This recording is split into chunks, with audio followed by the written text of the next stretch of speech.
Naging bangungot ang paglakad sa altar dahil sa ginawa ng pari.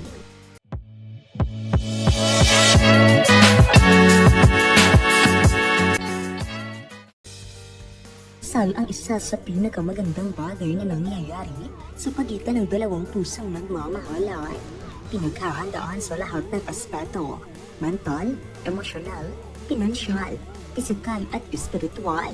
Ngunit ano ang iyong mararamdaman kapag ang pinaghirapan at pinaghandaan mong kasal ay sisirain lamang ng isang pari?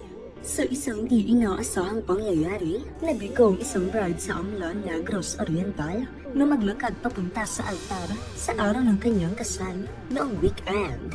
Sa isang video, makikita ang kanyang entourage na mabilis na naglalakad papunta sa altar habang nagsisimula ang misa nang siya ay papalapit pa lamang sa pintuan ng simbahan noong Sabado, June 8. Ang bride ay umiiyak habang siya ay tinutulungan para makahabol sa kanyang groom sa altar.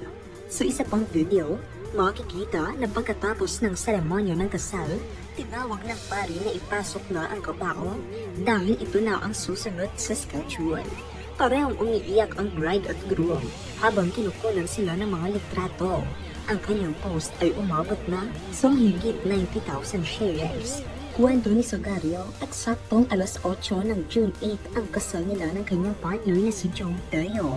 Pero noong June 7, 11 p.m., sinabihan daw sila ng isa sa mga ninang nila na miyembro ng St. Andrew the Apostle Parish na na-reschedule ng 9:30 a.m. ang kanilang kasal. Kaya agad daw nilang sinabihan ang mga pamilya nila maging ang wedding entourage nila. Sa araw ng kasal, dumating daw sila sa simbahan bago mag 9 a.m.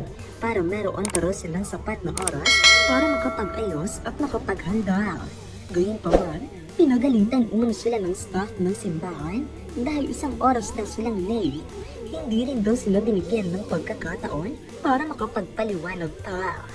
Inumpisahan daw ng pari ang seremonya kahit hindi pa handa ang lahat at maging siya raw na bride ay nasa entrance pa ng simbahan. Makikita sa video na ibinahagi ng bride ang pagkukumahog niya sa paglalakad ng mabilis dahil nagsisimula na ang pari sa seremonya. Makikita na hirap pang maglakad ang bride dahil sa haba at bigat ng kanyang gown. Ang dapat sana'y sinasamsam na oras ng paglalakad nito sa aisle ay tila naging karera nga para sa kanya dahil sa ginawa ng pari. Labis na sama ng loob nga ang naramdaman ni Janine Sagario dahil sa bangungot na naranasan niya sa dapat sana'y pinakamagandang seremonya sa buhay nila bilang mag-asawa. Agad na inulan ng simpatya si Janine mula sa maraming netizens maging sa iba't ibang suppliers. Matapos na mag-viral ang kanyang kwento ay bumuhos ang mga taong nais tulungan silang dalawa ng kanyang asawa na mabigyan sila ng magandang kasal.